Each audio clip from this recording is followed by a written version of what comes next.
welcome back to Comedy or Worse. I'm here with my very special guest, Beige Radio. Yay! Woo. Or Wes. Or Wes, but Beige Radio, Wes. Oh, okay. Yeah.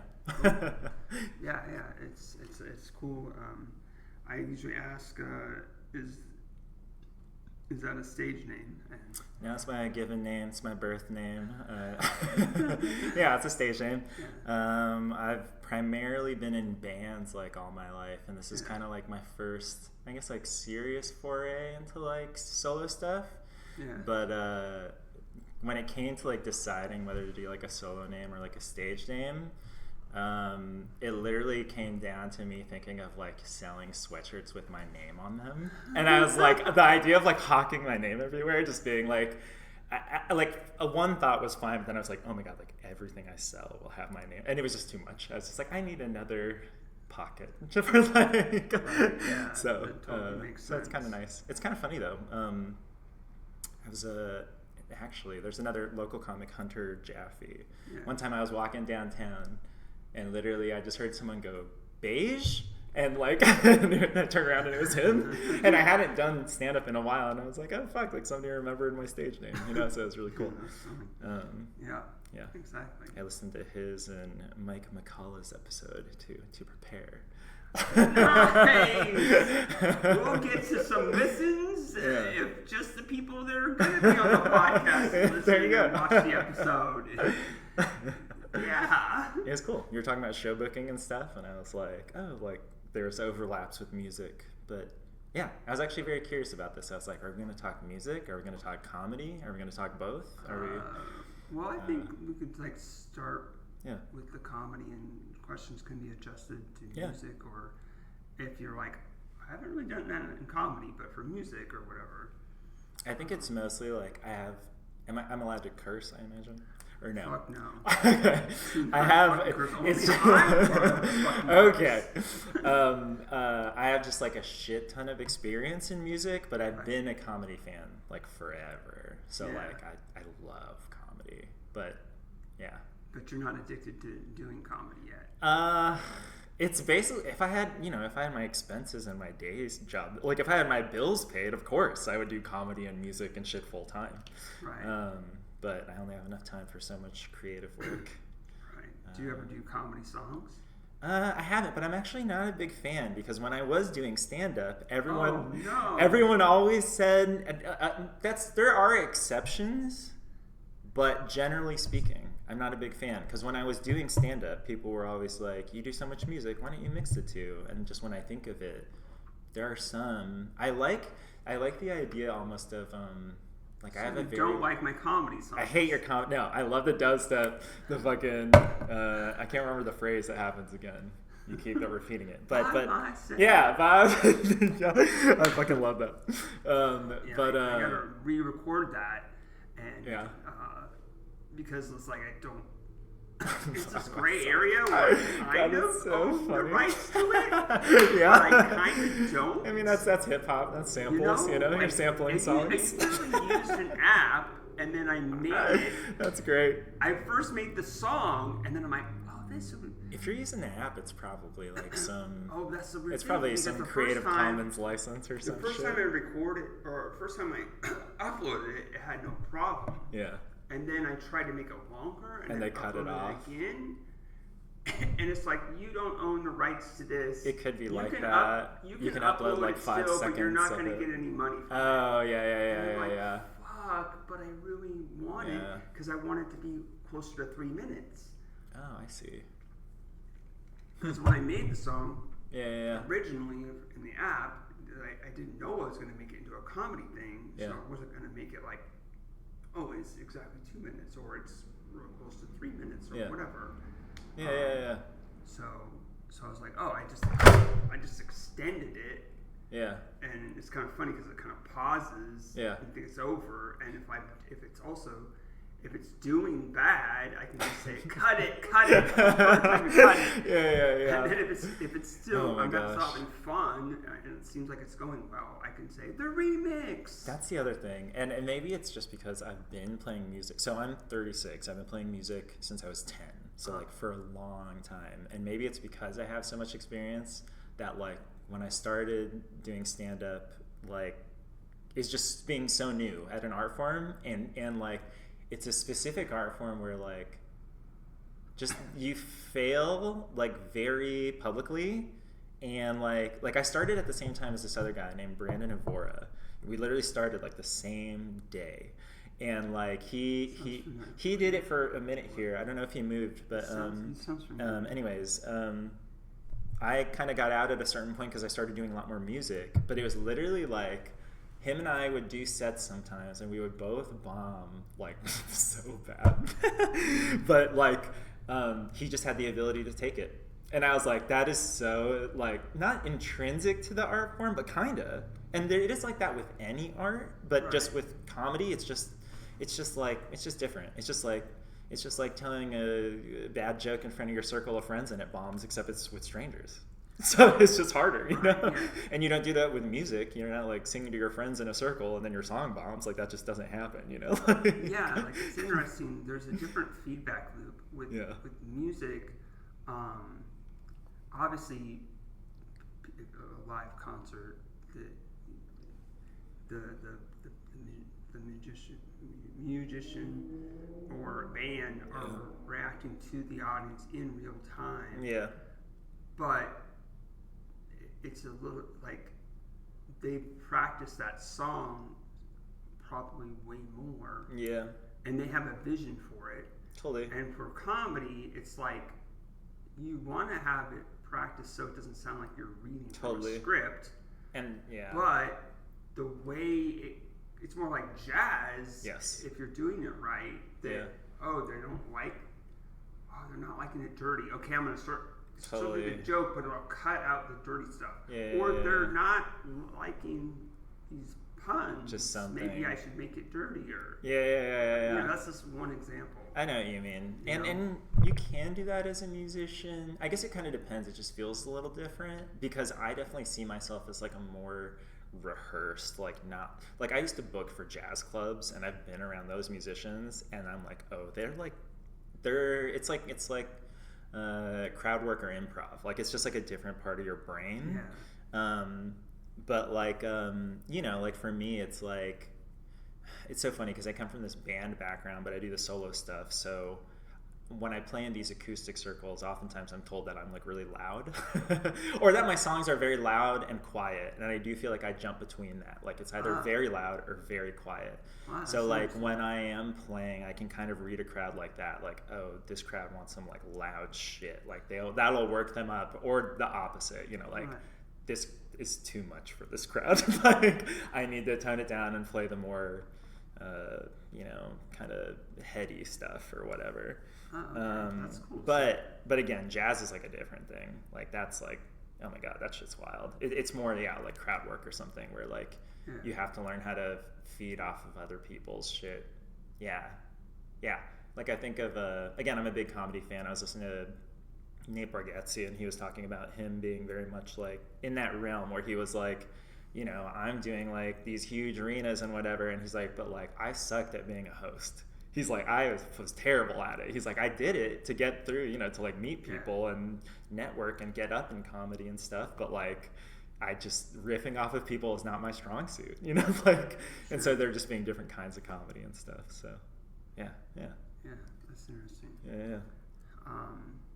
So maybe it would be, what if you just wrote a comedy song? Yeah, right. To try it. And then you don't go to a comedy open mic. You just go to do like it a at a mix mic or something. I could do that. And don't even tell them that you're going to do comedy. I've thought of stuff like that, or I've even thought of honestly just going to like Lestat's and just doing a stand-up set, just like randomly. People be like, "What?" Like not expecting it. People who see me all the time. Yes. I want to do that. Perfect. I really like the idea of like I just have ADHD, so like I always need like multiple things going on like to focus. Right. So like I like the idea of like a Dimitri Martin, like I'm doing stand-up and I just happen to be playing music in the background. And it's kind of just like backdrop for me telling a joke. Sure. It doesn't necessarily. If anything, it would almost probably, because I am so new at comedy, just help me with my nerves. like just to be moving while I'm telling a joke. You could see this is part of the journey of finding your exactly. voice. No, and that's what it is with. I always try to remember that with music because I have been in it for so long that like I host an open mic. I'm hosting open mic right after this, and when somebody is brand new, I try to remember like, oh, they have nerves that I used to have like all the time, and I have to remember shit like that. Like, oh, maybe to get up on stage and do comedy, I need to like adjust it a little to get my nerves out or something, just to force myself to get on stage. Because comedy for me is like higher highs, lower lows. The highs really are like when you're killing, like you're like, shit, dude, like I'm on top of the world, bro. But damn, when you bomb, or at least when I bomb. Well, I think that but like with music, there's repetition. For me at least, bombing, I'm always trying to get out of it the whole time. Yeah. You know, so I'm not just it's not so distracting. That's what I mean. Is it's just so different than music. Because music, it's just like just finish the song you rehearsed. Where with comedy, it's like I need a turn. I need an angle. Like, you know what I mean? And sure, but one thing you have to remember is I've won crowds over before. Yes, yeah. And other people have, oh my God, this guy's bombing. And then people start, you know, they want you to do good, right? Oh, totally. And so they're like, okay, maybe we're just not listening. You know, and they start listening that's or whatever, and then they get it more. That's what it is, though. Win them over. It's your ability to keep your head cool and think that when you're bombing. That's what comedy like requires. Right. Not requires, but like, and that it's that plus repetition, because repetition just desensitizes you over time to bombing. Yeah. So you just over time you're able to stay a little calm. The crazy thing is, I've got off stage and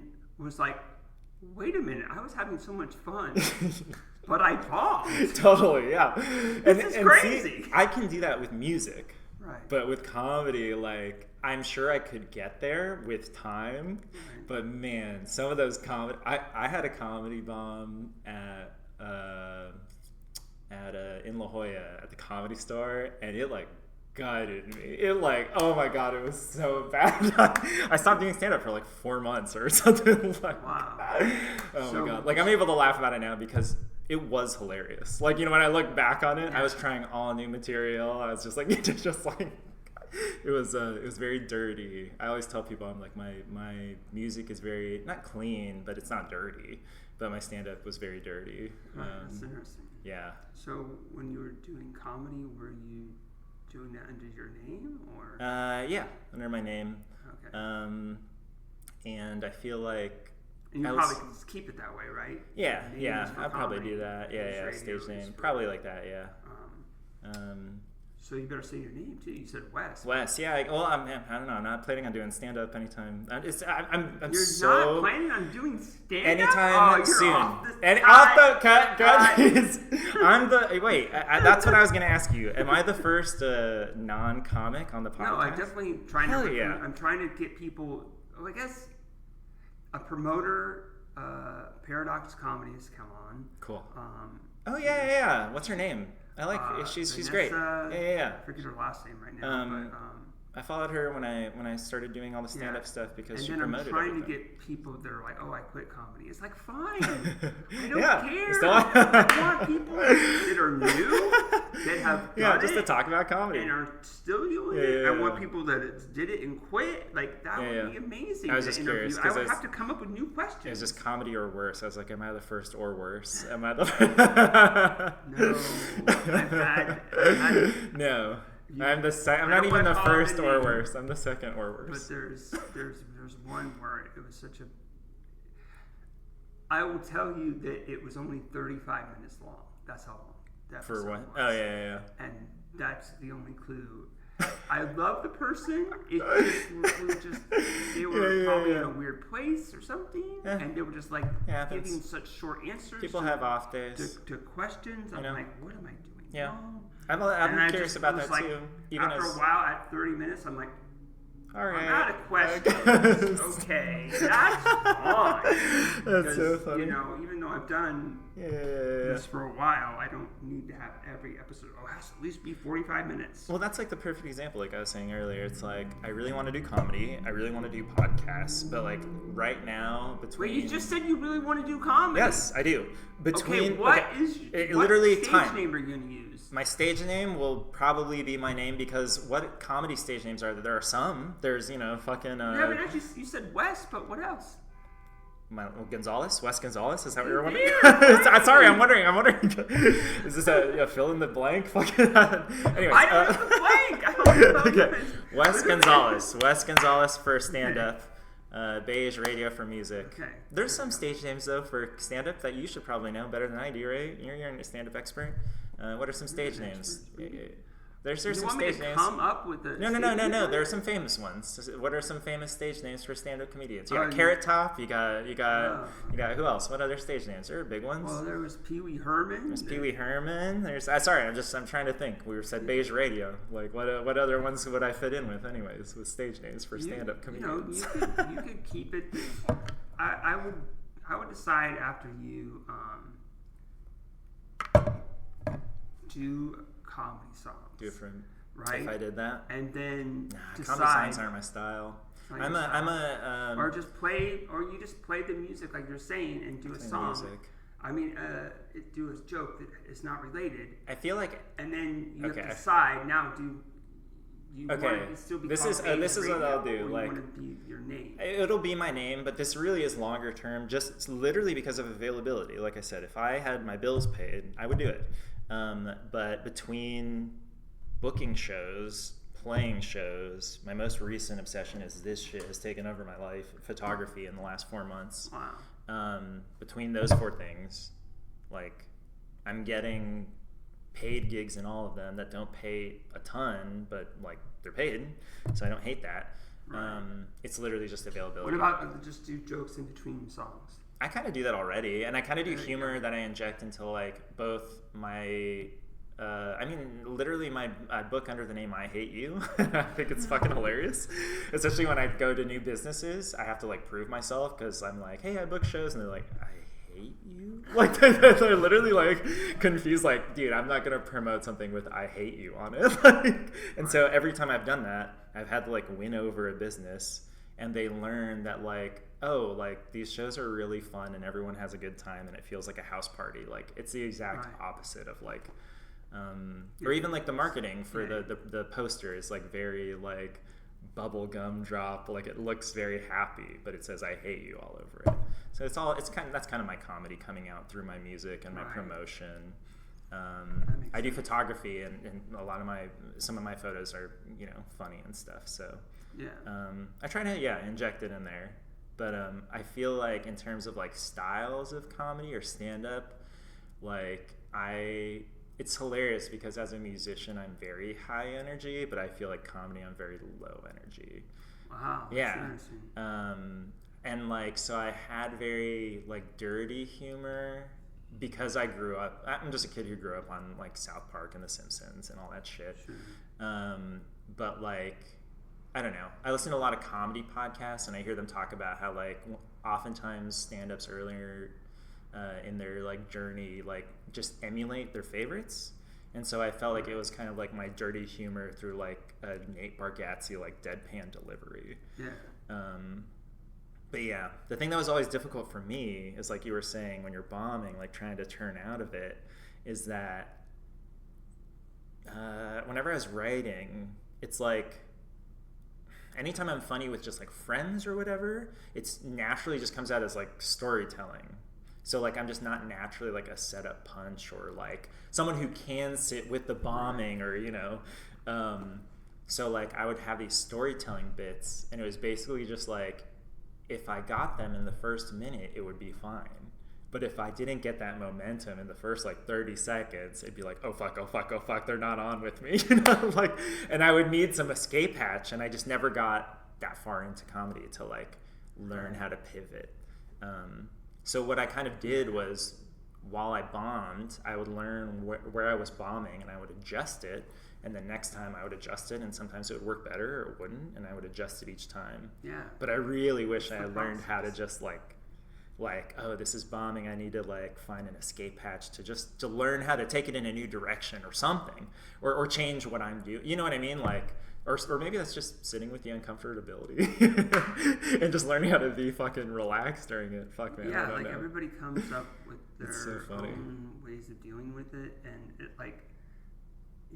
I think that's what it is. All I can tell you is what's worked for me, or what I've sort of worked, or what I'm trying. Trying to like not be so weird at the beginning. Yeah, that's so funny. I love that. Little like laughs and little things that I do is that mine's like I have the opposite problem. I think. So that was me and other comics going. They're not laughing, and they're like, and someone's like, well, yeah, you're not telling them it's okay to laugh. So when I started laughing, and I'm not going to use my total real laugh. I know what you mean, just like, yeah. Because then, if I'm genuinely laughing, I can forget everything that I'm trying to do. Yeah. That's so funny. Yeah. That's hilarious. So you have to have, it's I almost feel like, but it's not. I almost feel like I have the opposite problem, because I feel like yours is like, I feel like I'm so nervous because I'm like new at it that I need to push myself out of my box. Whereas like yours is like you've been doing it for a minute, so if you're like, I don't need to be weird off the bat, I need to like slowly get them into my set. Whereas like me, it's like it's also the push pull of I'm doing bad. And it's because I'm being too weird. But it's so fun to do. I'm just going to go weirder. Yeah. No, totally. You know, I have to stop myself from doing that. One time I saw you with my brother, and your comedy is exactly his type. Like, I was like, it's not the exact the same, but like I was like, it's not necessarily, I'd say like alt comedy, but like, I'm like, my brother likes fucking, oh my God. Like Norm Macdonald and Neil Hamburger and like all these like where I was just like, this is going to be a little different, like, and we were at ACC, and it was one time where I've seen you numerous times, and like one time like it was really well, one time it was like bombing a little bit more, and like, but I could tell you were totally comfortable with it being a little quieter, and my brother thought it was like the funniest. He was like dying. He was just like, and it was hilarious, but like again, it's just that ability to like. The goal is to make a higher percent of the audience having a good time. Yeah. Even if I have to sacrifice people that are laughing to have them laugh less. Exactly. Like, and the trade-off is you're riding the energy of the room. You're riding the energy. I get it. We're supposed to be laughing. My God, yes. The worst is like when people, especially women. I'm sorry, I'm not being sexist. I'm just going off of data. That women are covering their mouth so they don't laugh. If you want to laugh, laugh. Really it's okay. No one's gonna remember that you laughed at the silly guy. Oh my God, that's so funny. That's hilarious. This is more like and that's what I mean. Is it's very, music is very different in that way. Music is very like oftentimes you can have a set where you are killing it with the audience. And it is internal. Like, you don't read it in the audience. It's just quiet. And then after, so I grew up here, lived here forever, and then moved to Seattle, lived there for 16 years. And to me, not across the board, but that was like a very big cultural difference, was like, I grew up here on like punk rock and like hardcore, and the shows, like people ran at each other, and it was like crowd surfing and this or that. But at the same time, it was also like very niche. Like, there was like a music community where people were like really into it, but like generally like outside of that, people weren't like crazy into music. People go to shows here or there. But then in Seattle, it was like the opposite. It's like music is such a huge part of the city that like everyone goes to concerts. Like, even if they don't go that often, they'll go more often than the regular person here. Yeah. But nobody at those shows like moves. They just like, and I'm just like, is anybody into this? Like, I was just like, and it was just these hip indie kids, but like, it's just like so, but then after the show, everybody's like, that was an incredible performance. perform. It's like, oh my God, I was so like, and you're just like, were you? Like, it's just like, and so like music can really, exactly. And so it's like that, because again, I come from this really energetic, like punk hardcore background, and then I moved back here, and I was trying to get a band together, and I just couldn't get a band together, so I was like, fuck it, I'll just play on my own. So I started playing in acoustic circles, and same thing, it's not hardcore, so you get those people. And then after, they're like, Jesus Christ, I'm a fan for life. And you're just like, are you? Like, and you're just like, man, I guess I just come from a different background. And, you know, but it's just so funny. Because with comedy, you know if they don't like you in comedy, like right off the bat, you know, and again, you can win them back, but like it is, you're getting instant feedback. You get instant data, I guess is what it is. Right, but there are times where you just have to like, you just have faith, and you just keep writing it. Yeah, you have. It's not like it's a perfect situation where, you know. I mean, it also depends on the person. Like some people are really good at reading the room. Yeah. And being able to, you know, change the energy or flow with it. And sometimes it's like, oh, I didn't realize. It's so funny too. Yeah. Let's see. So when you were doing comedy, what was your writing process? It was really like, I had both like a notes app that I still have, and I honestly, when ideas pop in, I write them down. I feel like literally like 80% of the time I go back and I was like, or like you were just high and that was a stupid thought. But there's some stuff that's in there, and it is a thing where like, even with music and open mics, like I've seen the process enough, and with even comedy open mics, where it's just like any other art or like craft. Like if you put in the time and you hone your skill, you will get better. It might be slow, it might not be, you know, a straight line, it might be like this, but like you will get better. And so like I know if I built on these ideas, like I could. And that's why I keep writing them down, because I'm like, eventually I do want to make time for this, but I just want to do that. I'm just building the photography right now. That's good that you're doing that, but you're not going to get better unless I do it. So like what I'm trying to do right now is, what I'm trying to do ultimately, more than comedy, is build a lifestyle where I make money from creative endeavors, regardless of what it is. So that's why right now I'm booking shows, I'm playing shows, I'm booking photography gigs, and I've been doing photography for 3 or 4 months. Like it's new. I shot my first comedy open mic last week. I got paid for that. I'm booking a music. Where was that? McGuffey's. It was Alex Ibarra. Do you know Alex Ibarra or no? Yeah. And then I'm shooting a musician friend's headshots tomorrow in Orange County. So like I just want to have like gigs constantly coming. And so like what I would honestly love to do is start being a photographer at comedy shows and just be around it more.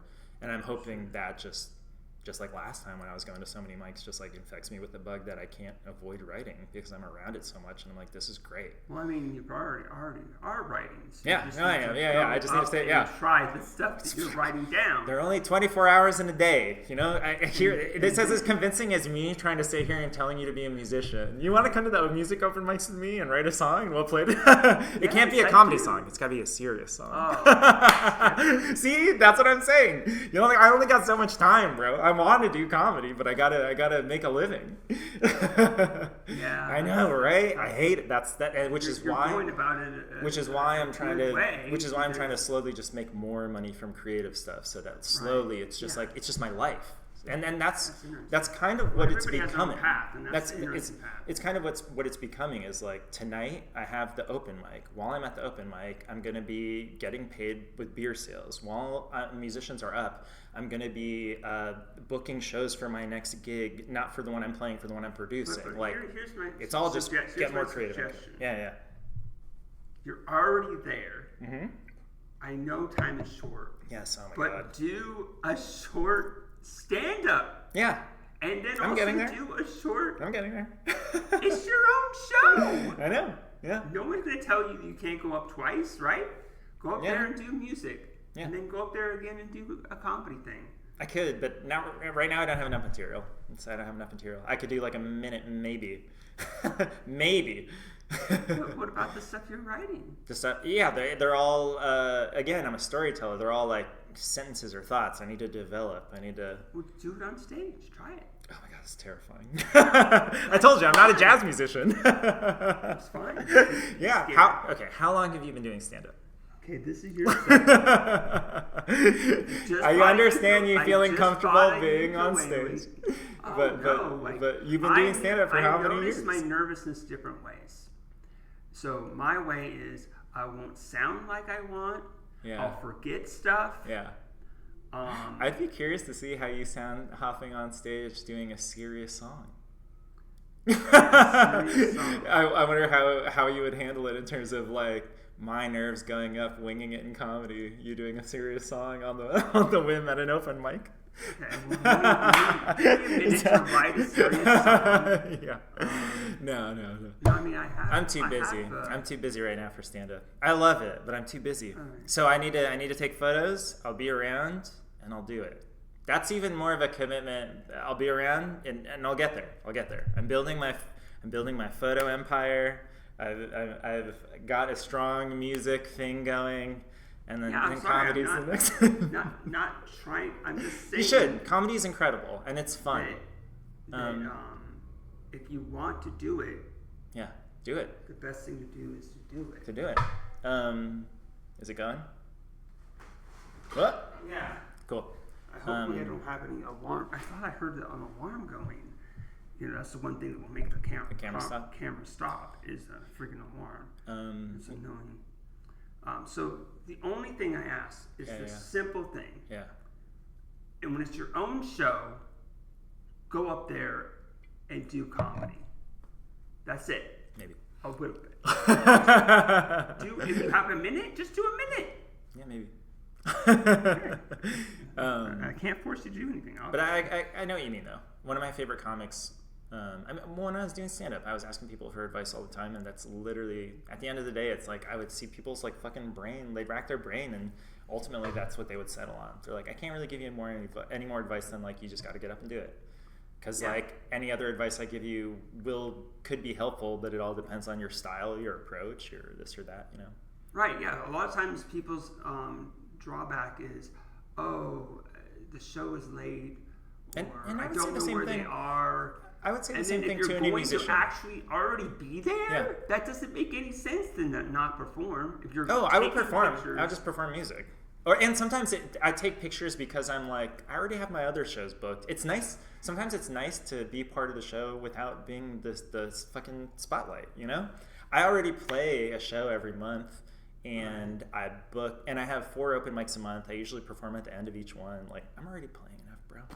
I can be behind the soundboard, tweaking the knobs or taking photos, you know, like. But I would like. But I'm just saying, when you go to take pictures at a comedy open mic, yes, that's fair. Do a comedy set. I will start developing a set to do that. I'll commit to that. That's all I'm asking, because you're already there. Because I'm already there. So it's not. It's hard to get to, or I don't know where it is, or I don't know anybody. You're already going to know everybody, right? No, I know that. And if I'm going to take photos, no. I'm just it's just my job, you know. Well, I mean, you're going to eventually know everybody saying. Yeah. Anyway, I'll be like, I'm not just a photographer, I'm also a bad comic. Everybody's bad. Yeah. That's how you learn. So anyway, who's the funniest person in your life? Oh my God, funniest person in my life? See, I can ask you a comedy question. That's a hard question. To do about you being a comic. Who is the funniest person in my life? I'm not gonna lie, that's a really hard question. My good buddy Hess makes me laugh a lot, but I think that him and I also have like a very dark sense of humor. So there's just certain. I love when you can have. When I say funny, doesn't mean funny to the world. No, I don't mean that. I'm just trying to think of like. There's a lot of people in my life that are funny. He's what's striking me now. Yeah. But just that, like, I just love when you can have like a really deep laugh with someone, and like, or when you have a really deep laugh and just like you just connect with someone else. It's just like when you're in a comedy audience. and like you're the only person who laughs, but then someone else at the end of the room also cracks up like crazy, and you just have like a moment of like, oh, that fucker gets it too, you know? Like, and so Hess and I have that where like some jokes are a little too far where we're in a room, but him and I are dying, and everyone else is like, that's dark as fuck. And it's just nice. Yeah, it's nice. What I'm trying to do is like figure out a way to tell the joke that goes over people's head and one person and I'm like we're on how do I make a joke on top of that and not piss everybody off that they're stupid. That's so fucking funny. That's what I really want to do is I want to do the stuff that makes you think, but also if you don't get it, call you out on that, but make it fun and funny. That's It's too funny. I'd say my favorite favorite comics are always changing, but one of my favorites consistently for the last few years is probably, I don't know if you know Matt Lockwood in LA. He has a podcast called The Big Humble, but that guy is just like I'm die laughing from that guy. Like, it's great. Sweet. So I asked this everybody. I don't always remember what the answer is, but when did we meet? I don't know, actually. It would have been when I was doing open mics, probably, getting into stand-up. It might have been here. I know probably the earliest times I saw you were either Lestat's, here, or ACC. Yeah, I feel like Lestat's where I remember at least getting your name. So maybe we saw each other before, but it didn't really... It was so funny. When I was really getting into stand-up, I tend to like be a very like one-track mind. Like when I get into something like the photography, like I kind of let it like take over my life. Like I was going to like, and I had never seen like such, I don't know, like drive, I guess, from like a creative community as I'd ever seen, like compared to the comics here. Like I was going to open mics maybe like 5 to 7 nights a week, and I was seeing some comics out 5 to 7 nights a week. Right. And I was like, I had gone through some kind of like heavy shit, so like I was out of a job. Like I was basically just like, I have all the free time in the world, and you fuckers you're working and you're here. Like, goddamn. Like, and I had never seen that. Like, although I definitely like having chatted with some comics know that is both a plus and a negative, because it also makes it like crazy competitive. But so I kind of just applied that to music here, and like I was just like, I'm just gonna hit the open mics like crazy. And like I got known in the local open mic scene as like you're at every open mic. Even a month ago, I went to a template in OB, and like at a certain point I was talking to somebody. I was like, oh, I have a spreadsheet of like music open mics and stuff, and I was like, have this spreadsheet. He's like, you're the open mic guy. He's like, I've heard about that. And I was like, but I got that from going to comedy open mics. I was like, these fuckers are everywhere. And they're not just here, they're up in Escondido, they're down in fucking Chula Vista. They're fucking driving all over the city. Definitely. And that's how you paying for more stage time. Yeah, that's how you get your reps in. That's how you get more comfortable on stage. And like we were just saying, like, those are the same exact suggestions I would give to a new person in music. I would say the same thing. Like, you want to get better, get up on stage. Okay, cool. I don't even remember what the question was. That's perfect. That's a good question. Yeah. What is your favorite joke? Favorite joke? I don't know what my favorite joke is, but the first one that comes to mind that I always like is a Matt Lockwood one.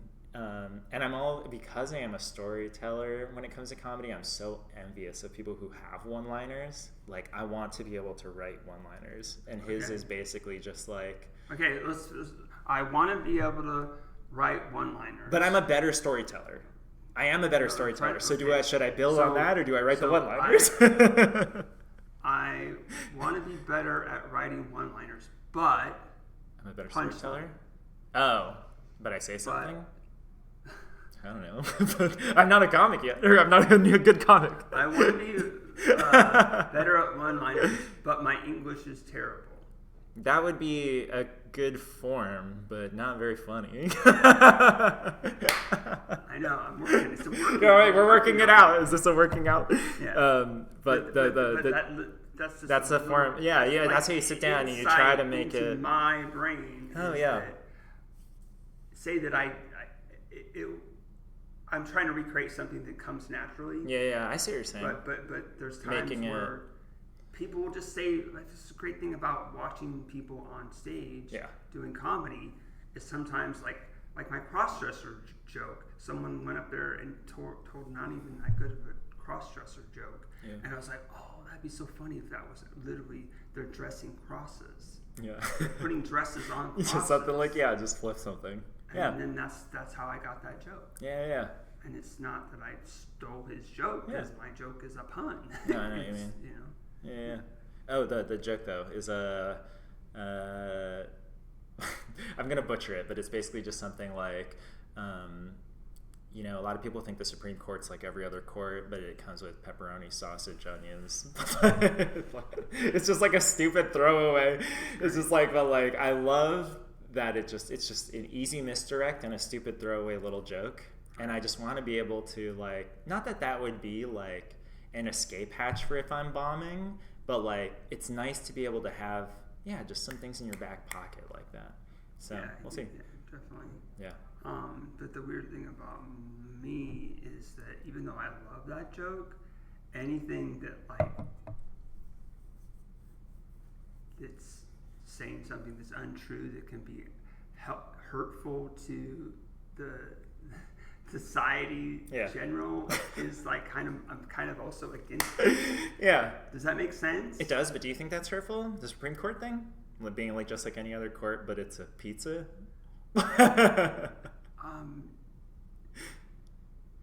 So I guess what it makes me want to do is then actually inform people what the truth is. Yeah. That's my instincts. That's funny. Yeah. Because I don't want people to think Supreme Court's like any other court. The Supreme Court's actually a much better pizza because it has pepperoni and onions. Is that what we do? Is that how we change it? No. It's actually really funny. That one is obviously so... Yeah. I hear you. I try to think of that stuff too. I don't know if we've ever talked about it. My background is in politics. I used to work full-time in like organizing. Right. Yeah, that one probably wasn't really that good of an example of... I know what you mean, though. The thing of... There's people that go up there and they say stuff that's, well, that's not true. And yes, that's absolutely funny, but don't we want to make the world a better place? Yeah. I know what you mean. You know? Yeah. And that's why sometimes it's also like walking a tightrope or like treading a fine line with like, if you're doing really satirical shit, because you're playing like the fucking asshole or you're playing a racist, and it's like at a certain point, are they laughing at you or are they laughing at the racism? Do they recognize the racism satire, or do they like, Right. And so like that's like back to music. Yeah. Beastie Boys. Totally. Exactly. Whereas a punk rock band. Stuff like And then they started acting like the hip hop lifestyle, and then they fell into it. Yeah. And then finally, thank goodness, they found spirituality. Yeah. But it gets with comedy, you can get a really tread the fine line. Yeah. So what was your first joke? My first joke, like stand up, like me, like what? Yeah. For my bit, I guess it was for me, it was writing about, I guess, observational stuff. So for me, it was it wasn't a joke. It's so hard to say because it's storytelling, right? That's fine. Yeah. But it was basically just me like riffing about I had to move back home.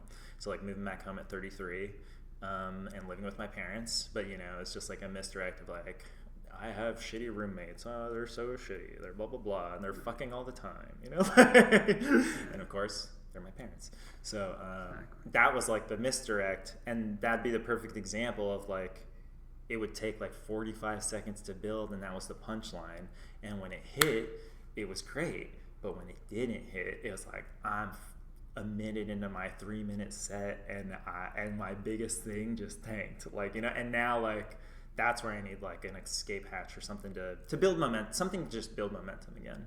Or maybe I just need to get out of my head and be like, it didn't land. So I would give the advice of try your new stuff in the middle. So the stuff that you know works, but you're still working on it. So do your best joke that you're still working on. Yeah. So you win them over. With something, They know that you're funny. Yeah. And then do the stuff that you're not sure about in the middle, and then close with something that also could have been. Again. I guess it's like if it's a story and it's like 3 minutes. Let's say you bomb the first minute.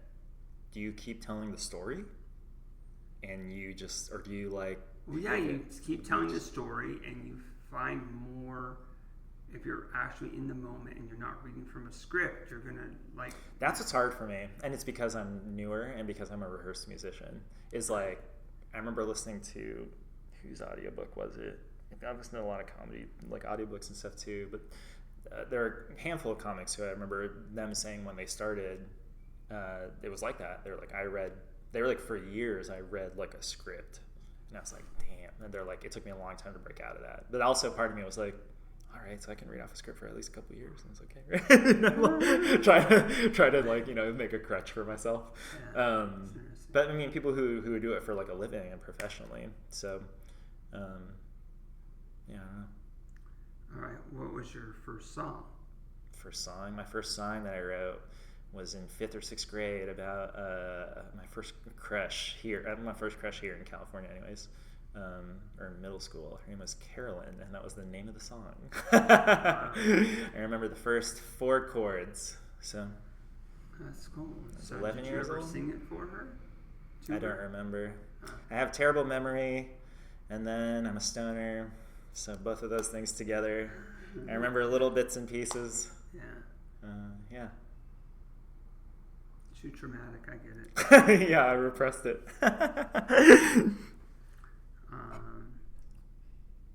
So do you have like a favorite fan interaction?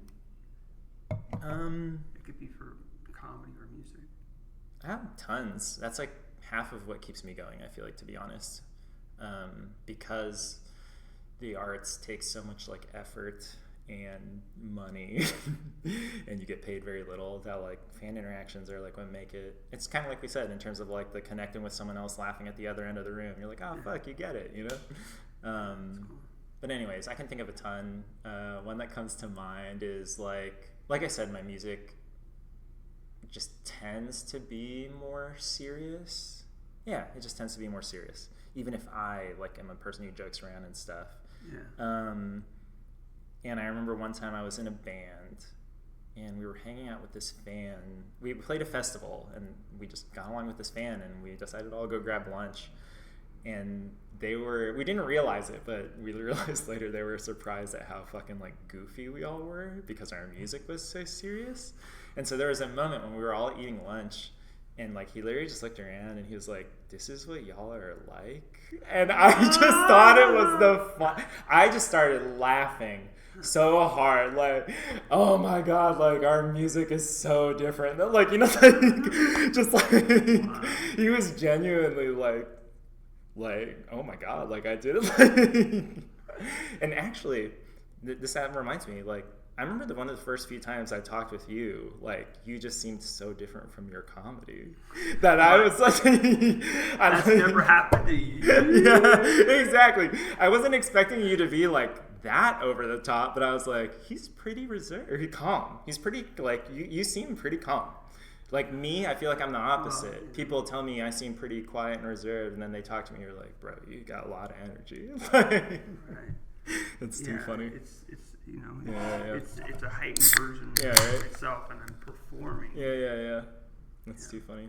I feel like it's sometimes the opposite for me. When I'm on stage, it feels like my most honest self, and I'm opening a valve, and I'm letting like myself out, and then I let it out for a while, and then I can kind of like breathe again until I perform. So. It's interesting. Yeah. So, what's your favorite place to perform? Favorite place to perform for music? Or comedy? Yeah, I know. I'm thinking. And again, a lot of these, and because I have such a bad memory, I'm just thinking of like what is hitting me right now. There's this really cool outdoor show that I did at a spot called Witch's Tower. It's right by Presidio Park. it's like totally DIY. Like it's, if you went there where I do the show at night, it's like pitch black. So we bring a generator, we bring lights, we bring a PA, and you can see like the 8 freeway in the background. So like you play sunset and then like the lights of the freeway. It's like fucking so cool. It'd be a rad space for a comedy show. Holy shit. That's what I want to do even more than performing comedy. I would love to produce a comedy show. So I kind of want to do that. Yeah, I think I would actually want to do that probably before performing, but I'd need to talk to the right people. And again, like I haven't so much experience producing music shows, but like I would need to know a little more about the format for comedy shows and curating the right bill and folks who, work together. You know that there's times where there's you have one band and then you break everything down and then we want to do a comic in the middle of one of our shows. We actually were talking about doing that for our show next week, and it just didn't. We asked a few people that weren't available, and it was just happening too quick, and my buddy was busy with shit. So like, we want to do it soon. At least experiment with it. We do shows over at Mission Brewery, not every Saturday, but most Saturdays, and we're always trying new stuff. Like literally, like one time before a show, we had like a yoga instructor come and lead a class. One time we had like, we're just trying new shit all the time, see what sticks. That's cool. Yeah. Oh, performing there. And then I really like, in terms of comedy, I haven't been in the new location, but Grand Comedy Club in Escondido. Yeah. And then I do really like ACC. It's terrifying for me, but I love it. That was the first place I did stand-up, and it was a great experience and a terrifying experience. Yeah,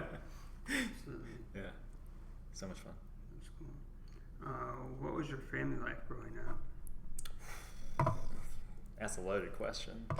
Right. That's a very loaded. Oh my god, what was my family like? My family's all over the place. Very creative, a lot of music, art.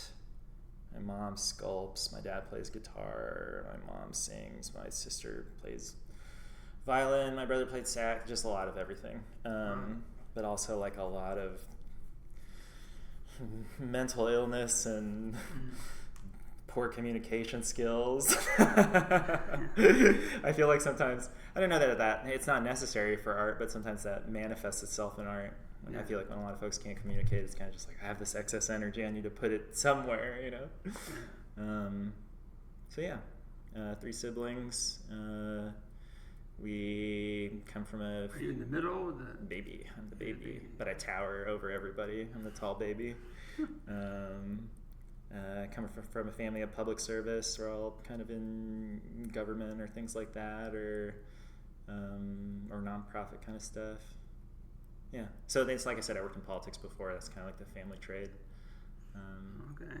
But I kind of burnt out on it. I still do it, but I do it much less. I do it like 5 to 10 hours a week, and that's like the level I can do it at. I used to do it full time, and it was too much for my brain. So is it a volunteer or? It's paid. It's paid, but yeah, it is like 10 hours a week tops. So it almost feels like a volunteer position, but like, it's not my like full-time gig the way it used to be. And with those gigs, like, there's also different kinds of jobs like that. So like, I've worked the one that's your 9 to 5, 40 hours a week with occasional weekends, but then there are the ones that are like, we sign you on for the election that happens on November 4th, and for the next 4 months you're working 80-hour weeks, and nice. And then once November 4th happens, you're out of a job, and there are people who do those jobs regularly, and they're stressful, but like, I don't know, some people can pull that shit off well. Yeah, it's crazy. It's a crazy lifestyle. Seriously. Yeah. So what's your earliest memory? My earliest memory, interesting. I wasn't expecting that, but maybe ask that on another pod. My earliest memory is us getting a dog in Virginia and her walking around the house crying, and then later being like, "Oh, we stole this dog from his family." But you had a family already. Yeah. But, came to love the dog. Dog loved us, as most, happens when you get a dog usually. Wow. Yeah, maybe the dog lost his family. And, no, had a breeder. We picked up the dog. We took it away from him. That makes That's just how you get a dog, or how some people get dogs. Okay, that makes more sense. Okay, it's not as bad. No. I don't know. It's just the earliest memory is like the dog crying walking around. But, that's usually when you get a new dog. It's like, where am I? Where everything's new. Yeah. Brothers and sisters. Yeah. I settle in. Wasn't ready to move out. Yeah. So what's the biggest audience you performed for? Biggest audience? Probably. Yeah. I'm just trying to think. I'm trying to think that. I'm trying to think like broadcast over the internet. I'm trying to think. The biggest one I can think of like in person is probably just like a high school graduation or something. Whatever that is here, 3,000, 5,000 or something. But regularly, I don't know. Or like probably like the biggest other than that would probably be some music festivals.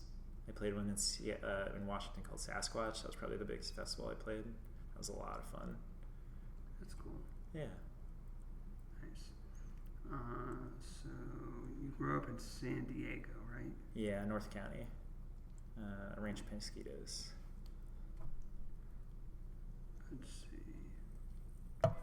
Have you ever won some kind of contest or been recognized for anything? Like for music or obviously probably comedy? Yeah. It's funny. I feel like I for so long I just don't win, like raffles or things. I just don't win things. And then in college I won a battle of the bands and it was like, oh my god, I've been playing music since I was 13 or 10 or I've been playing in bands since I was 13. So in college I won a battle of the bands and it was yeah. But other than that, the only thing I can think of is I was in choir. I was in choir forever. It was my life. So scholarship, but yeah. Sweet. Yeah. Let's see. What's your best booking story? You got booked on some kind of festival, or you are booking and you're I can't believe I got that band. I think it was probably that. It was probably that festival, that Sasquatch festival, because it was just out of our league, just straight up. It was we got an email and we thought if someone was fucking with us, a friend was fucking with us. Is that thing where you apply to it? No, people do, but we hadn't. That's probably why you thought this. We played a benefit, and the booker, who was the booker is the person who started the festival, so it's not just some person. It's his name is Adam Zaks. He is a famous person. And he saw us at a benefit that we all thought we had played shittily. We got off the stage, we were that was not our best. Yeah, and you never know. Your best, no matter where you're at. Yeah, seriously. And so we got an email, and we thought it was fake, and we got on the phone with him, and he invited us to his office, and it was at the top story of a nice-ass building. He was I saw you at this festival, and I thought you worked well on this. He's just we're always trying to bring new, up-and-coming people on this stage, and so we have our big artists for the bigger stage, but we want to highlight, and so he's I thought you'd be a great fit, and we're holy fucking shit, so it's just funny, because we really thought, friends were fucking with us. Got some mean friends. Yeah. Well, just yeah. Well, it literally was that absurd. We were we did not think we would play. So that was really fun. It's cool. Super cool. Yeah. What's the worst thing about comedy right now or music? The worst thing about comedy or music? The worst thing is always you don't get paid enough. More than anything. Just the arts. The arts is just not valued in our society. It's just not. In terms of stylistically or art or whatever. It's funny, I'd almost say it's in the same vein. I feel when it comes to music, I'll say two different things. When it comes to music and the type of music I am into, so kind of indie, whatever that means, whatever genre that means, just independent music, I almost feel like we're living at a time like the 80s where it's like there's a lot of right-wing shit, Reagan, like it's very much anti-establishment, which means like it will have an impact, but it's probably not going to be mainstream. Like it's going to be more like cult, like the underground stuff that will be good, you know. It's like that's what I love, you know. That's what I grew up on. Like I said, like 80s hardcore and stuff like that, and punk. But we're living at a time of, you know, crazy wealth disparity and I don't know, capitalism is right, king. and it's only getting worse. Yeah, exactly. So and that weird thing, we're living at the worst time, but it's also getting worse. Yeah, yeah. So, at least we have something to look forward to. But like that, reminisce about. But remember like how that, it was bad, but not as bad as it is now. Yeah, but like that also, like, and not saying this is what will happen, but like that paved the way for all this fucking niche indie hardcore to. It was basically like the 80s was like all these hardcore bands touring because there weren't punk bands touring before, so they kind of created the foundation for a band like Nirvana to fucking explode. And then like punk exploded, you know, and then like kids like me got into it, and like I wouldn't have gotten into it without that. So like I almost feel like I'm just writing little indie emo punk rock shit underground, and I'm just like I'm getting people into writing and playing, but like will I be able to make a living off of it? that's exactly, that's the struggle, that's the so I feel like I need to like take some of your advice. Trying just different things. I'm just trying to have gigs incoming all the time, again, regardless of what they are. Like, there's a crazy thing where like people are noticing the things that I'm doing right, and like I had someone pay me to sit with them for a while and give them advice. Consulting, bro. Yeah. And it was like, that's what I mean. You got to think of stuff like that. What I should do. You can do, or just offer it as another thing. Like you said, like just be like, I offer comedy consulting, this, blah, blah, blah. Just like my photography, like since I am new at this, I am offering rates like very low. I tell people I am learning. Like, people think that I am good enough to be developing my skill, and so I think I can get you some good shots, but you'll pay me very little while I learn, you know? Right. But yeah. So for music, I'd say that's kind of the biggest thing. Is just money's always a struggle. I have a lot of experience in it. I'm just trying to build relationships, and hopefully those turn into gigs. For comedy, what's the worst thing about comedy right now? The Riyadh Comedy Festival. I don't know if you've heard about that. There's a lot of controversy, I guess, around it. I guess a lot of big comics are playing this festival in Saudi Arabia, and like some other famous comics are being like, that's a very murdering government. You probably shouldn't play there. No, that was a joke. That was a joke. I didn't even actually mean that's the worst thing in comedy right now. No, I was just listening to a comedy podcast earlier where they were talking about it. I don't know. I don't think I'm involved in comedy enough to say what the worst thing is. I feel like if I were more involved in comedy, the thing that would probably be pissing me off and also helping me out is that there's so much of it that there's just a lot of competition. You're living in the golden age of comedy, bro. Like, it's exploding. It's exploding. I guess then I would just correlate something you said, and probably the worst thing about comedy is that, is one of the things, the reasons you're not pursuing it is that you can't make money at an amateur level. You have to get to a point where you're exactly semi-pro to where you're making money. I mean, the only way I make money in comedy right now is like through tips from the show that I do. Yeah. And then I put that money back into the ads. Totally. So it's not even like I'm making money. Yeah. Let's see. What about? I think it's interesting that I don't remember the country, but there was a country in Southeast Asia recently. Yeah. Discord vote, and they voted for somebody to be parliament, and it's like crazy. Wow. Mm-hmm. But it also is like it's happened several times over there, so it's not like it's not like they've rewrote the constitution totally. a bunch of times, but it's kind of interesting times that we live in. So Yeah. Things are getting worse. It's always changing. Yeah. There's people in power need to realize that we can figure out how to take power back, And it doesn't, I'm not saying that we're going to recognize a Discord vote in America, but people are going to realize, wait a minute, I'm in this Discord server and they're saying to vote for this. And we actually do it. And the numbers, like, oh yeah, that's big, but are those real people? Totally. And they actually go and vote, and they collectively realize they have power. Yeah.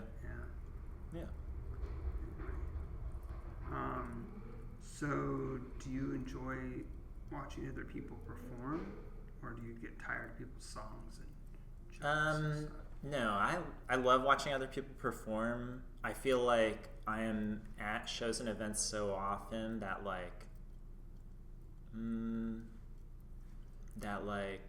I guess I always try to be really intentional. So if I'm, although I don't know, I'm also a stoner, so my brain just goes all over the place. I was gonna say I try being really intentional. So if I'm listening to someone, I'm checking them out and I have to hone in just because my brain goes all over. But because I spend so much time at shows, it's also just and because I'm trying to do multiple things at events, I also treat it like this is my workspace. So sometimes I go out for a smoke and I hang out and I message people about booking, and then I pop back in, I listen to somebody for a little, I say hi to a friend who I haven't checked in with a while. So so I definitely enjoy watching other people perform, but also you're catching me at just in my natural habitat, hanging out at the show, So amazing. Yeah, I kind of wanted to be intentional about thinking about shows like that, right? Being not this is work, but kind of not in an unhealthy way, but trying to get into the mindset of if I want creative work to be the way I make a living, I need to think about this space as the way where I make a living. Right. So in the mindset when I'm here is not everything is make money, and I don't want to monetize everybody, but right. Oh, I do need to check in with Chris about this show, I need stuff like that. So I heard somebody say he's a music marketing guy, he's the music community is about the hang, and it really is. It's about hanging out and networking with people, but networking is really just hey, what's your band up to? Do you want to play a show on this day? No, we're busy that day. Let's do it next month. That's interesting. Yeah. So, do you ever hang out with people in the music community outside of a music event? Yeah, definitely. I mean, even after the open mics, oftentimes we go out and grab food and stuff. Nice. But oftentimes it really is so many of our friends are musicians that on any given night a friend is probably playing. So even if it's let's just go hang at Chris's thing. I keep going to Chris. I don't know who the fuck Chris is. Shout out to Chris. Yeah. That's too funny. But yeah. That's cool. Yeah. I do want to very much get in the mindset of that. Even here, coming here, I was I'm going to bring my camera. I have never since I've been doing music. Oh, well, I'm all over the place. I haven't been spending as much time in the heart of downtown. I realized when I came here today. I was oh yeah, I was coming here a lot more when I was doing comedy. I do my open mic in East Village, so it's right over there. Yeah. But between here and ACC and Laugh Factory, they're all right, And don't forget Yellow Door. I don't know that one. Or I know the name, but I've heard it a million times. I've never been there, but I've heard the name a million times. That's right here? Yeah, it's on 5th or above Mr. Tiempo. Cool. Wait, you host a show, and do you host a mic? Or is the show you host the one on... It's a show and a mic. Cool. Yeah. Is that the one... Where is it? It's at Quantum Brewing, close to Mic Drop in Kearney Mesa. Oh, cool. It's Fridays and Saturdays. Fridays and Saturdays? Yeah. If you don't mind sending me, resending me the details so I don't forget, or I can write down. What time? It starts at 7:30 on Fridays and 6:30 on Saturdays. You can go to comedyorworse.com/QB. You can either sign up as an audience or sign up as a open mic slot per company. How would you feel about a photographer coming? That would be great. Oh yeah. How much do you charge? It's on the house. Nice. Cross promo. Oh, yeah. As long as you just tag me. Yeah, as long as you tag me. I primarily have shot. It's funny actually. I feel like I've done stuff kind of back. Well, I don't know. Primarily shoot film, which has been so fun. Oh my god, I love film, but film bankrupts you. I've learned. I'm learning ways to not have to do that. I'm gonna learn how to develop my own film. I'm gonna buy like bulk rolls and start like loading my own rolls and shit. Wow.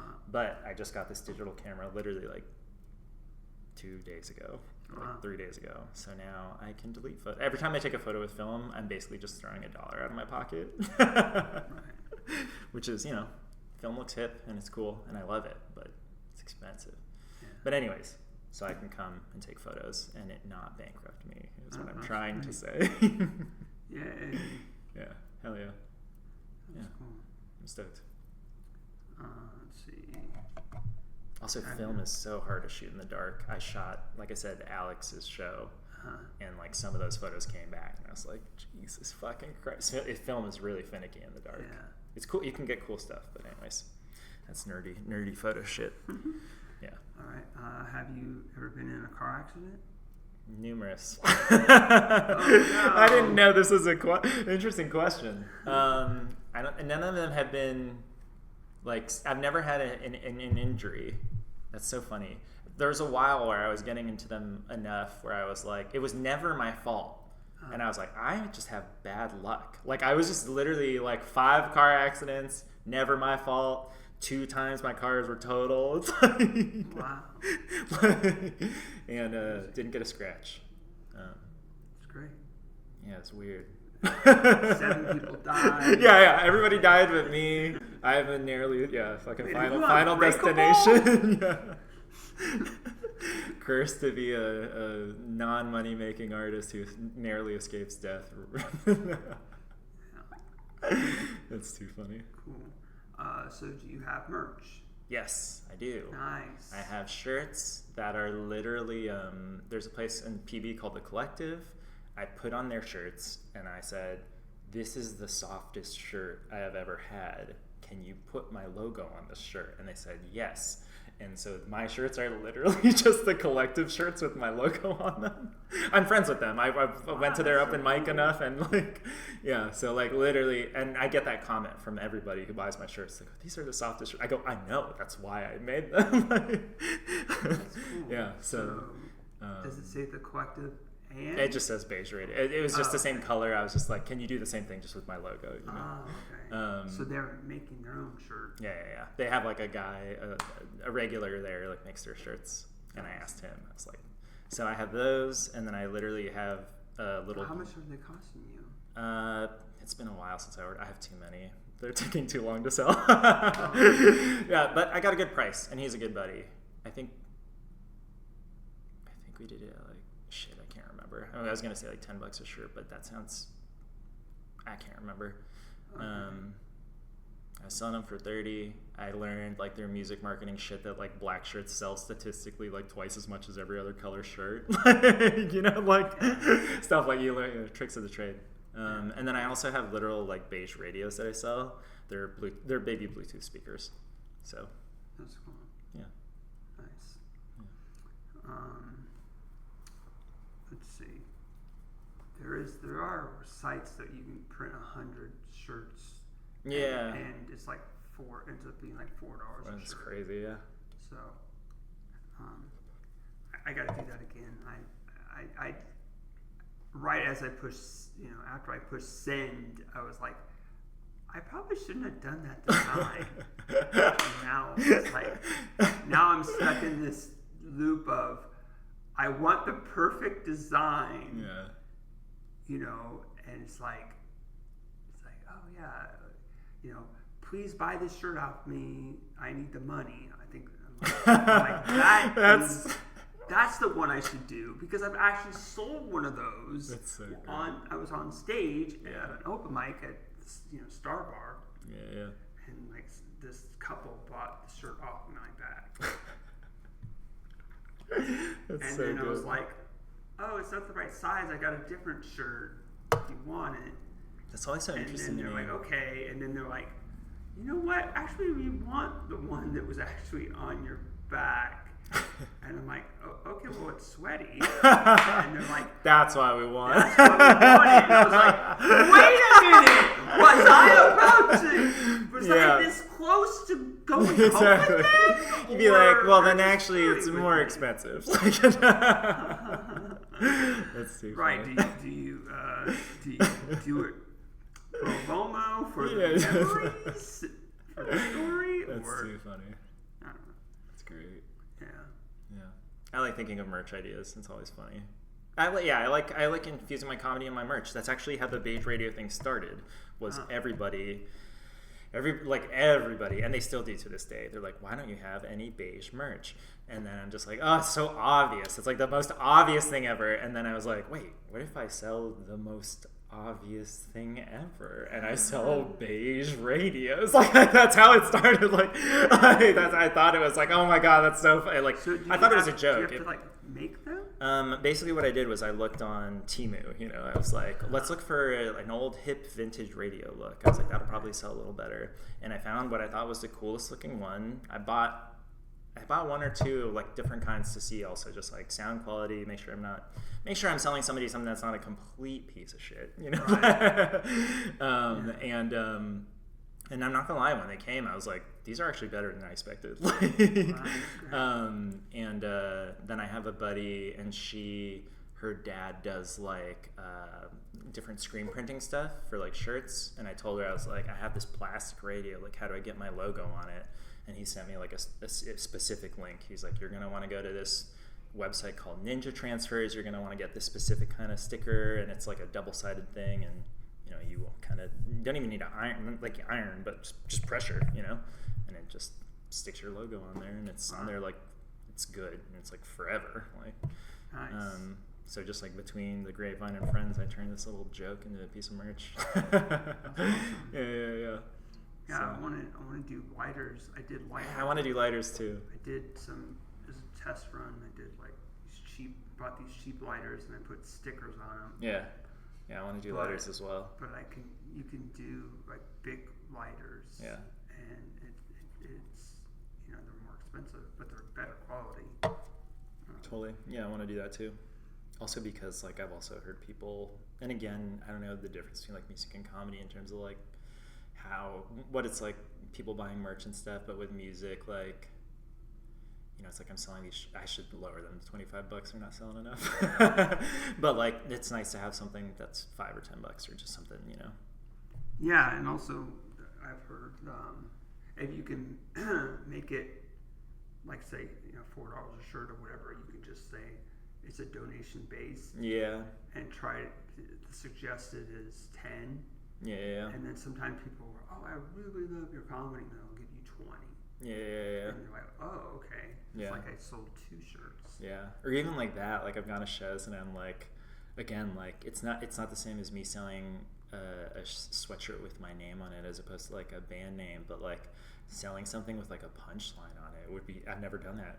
You know, like I'm just like, I'm like, oh, like that'd be new. That would be new. It's definitely hard to do. Yeah. I've sold a few. The best is you actually physically have it with you. But I have been able to sell a few orders online. But it's like, that's the other thing. Now I'm having to think of, I've never had to think of until the last couple of weeks of selling prints of photos. I've never done it with visual art. Everything I've sold has been music, you know? Or maybe so that's like a new thing I'm looking into as well. Yeah, that's cool. Yeah, there's websites that are kind of like a hub. Yeah, I know of one called like Pixie Set that does that, where you can pick different prints and they do a print of you or whatever. So we'll see. Yeah. All right, cool. So, is there anything else you want to talk about? I mean, other than just promo stuff. Just promo stuff. Okay. Yeah. Let's Unless there's anything you what's can think of. What's the best way? Let's talk about my public? family more. Let's talk about things you don't remember. Sorry, what was that? Let's see. What's the best way for people to get a hold of you? Get a hold of me at beigeradio@gmail.com. Nice. You can just go to beigeradio.com for any other stuff. I should probably... the website's mostly up to date. I need to update maybe like 1 or 2 things. Yeah, I have a couple shows I need to like finalize bills for, get the posters up there, but they're like 1 artist away before getting them confirmed. Sure. Can I like throw dates in? What am I doing? Yeah, promo, whatever, or we do that later. Okay, cool. Okay, so I think we're wrapping up. Thanks, everybody. This has been Comedy or Worse. Okay, bye.